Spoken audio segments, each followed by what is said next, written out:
Hello friends, நான் லக்ஷ்மி பேசுகிறேன். இப்போ வந்து லைனிங் டாப் நம்ம மார்க் பண்ண போகிறோம். இப்போ சொல்லுமா.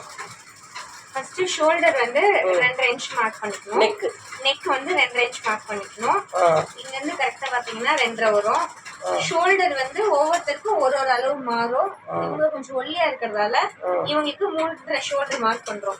ஷோல்டர் 3.5 மார்க் பண்ணதுக்கு அப்புறமா இங்க இருந்து இந்த ஆர்ம் ஷேப் வந்து 6.5 இன்ச் வைக்கணும். ஸோ 6.5 வச்சுட்டு 6.5ல இருந்து ஒரு மார்க்கிங் வச்சு இதுக்கு பாக்ஸ் போட்டுக்கணும். பாக்ஸ் போட்டுக்கிட்டு இங்க இருந்து நெக் வந்து இந்த ஆர்மல் ஷேப்க்கு வந்து 2.5 மார்க் பண்ணணும். ஸோ 2.5 மார்க் பண்ணிட்டு அதுலேருந்து இந்த ஆர்மல் ஷேப் 1 இன்ச்சில் ஒரு மார்க்கிங்கும் ஒரு 1/2 இன்ச்சில் ஒரு மார்க்கிங்கும் பண்ணணும். இப்போ இந்த 2.5லேருந்து அப்படியே வந்து ஷேப் கொண்டு வந்து இங்கத்தோடு முடிக்கணும். அதுக்கப்புறம் 1/2 இன்ச்சில் ஷேப் எடுத்து வந்து முடிக்கணும். அதுக்கப்புறமா இப்போ வந்து என்னென்னா இப்போ சைட் ஸ்லிட்டு மார்க் பண்ணணும். சைடு வந்து பார்த்தீங்க அப்படின்னா இவங்களுக்கு வந்து சைடு வந்து 20 வருது. ஸோ 20 அப்படின்னா தையலுக்காக ஒரு 1/2 இன்ச் 1 இன்ச் விடணும். ஸோ அதனால் என்னென்னா 10 + 1 11 வைக்கணும். அதனால் என்னென்னா இங்கே 10 + 1 11 தான் வச்சுருக்கோம். இப்போ நம்ம என்ன பண்ணணும், 10ல் ஒரு மார்க்கிங், அதுக்கப்புறமா 11ல் ஒரு மார்க்கிங் நீங்கள் பண்ணணும். இங்கே இது பண்ணி முடிச்சதுக்கப்புறம் செஸ்ட் ரவுண்டு வைக்கணும். செஸ்ட் ரவுண்டு இவங்களுக்கு சேமாக இருக்கிறது வந்து 9 இருக்குது செஸ்ட் ரவுண்டு.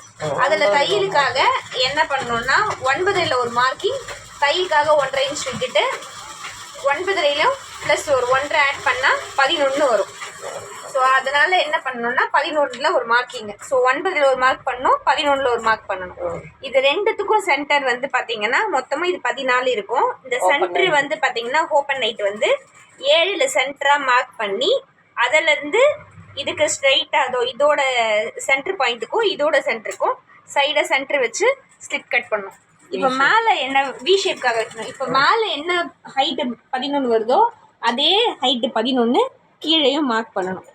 ஸோ இங்கே என்ன பண்ணணும்னா ஸ்ட்ரைட் பண்ணிவிட்டு இங்கே வந்து ஒரு 1 இன்ச்சு வந்து ஷேப் கொடுக்கணும். இந்த ஷேப் எதுக்காக கொடுக்குறோம் அப்படின்னா இந்த ஸ்லிட்டு வந்து நமக்கு வந்து மேலேயும் கீழேயும் கொஞ்சம் சைடில் வந்து இறக்காமல் இருக்கிறதுக்காகவும் ஒன்று வந்து முன்ன பின்ன இல்லாமல் இருக்கிறதுக்காகவும் இந்த 1 இன்ச்சில் வந்து மார்க் பண்ணணும். ஸ்ட்ரைட் போட்டுட்டு அதுக்கப்புறம் 1 இன்ச் வச்சு 1 இன்ச்சிலேருந்து இதுக்கு வந்து இப்படியே கொடுக்கணும். ஸ்கேல் வச்சு ஸ்ட்ரைட் கோட் போட்டுட்டு கட் பண்ணணும். பேக் நெக் வந்து உங்களுக்கு ரொம்ப டீப் வேண்டாம் அப்படின்னா பேக்கு வந்து அதே ஷோல்டர் வந்து நெக் வந்து 2.5 வச்சுட்டு ஷோல்டர் வந்து இவங்களுக்கு 3 தான் வச்சுருக்கு. 3 வைக்கணும். வச்சுட்டு 1/2 இன்ச்சு ஷேப்காக கொடுத்துட்டு ஸோ இதில் வந்து ரவுண்ட் ஷேப் தான் கொடுத்துருக்கு.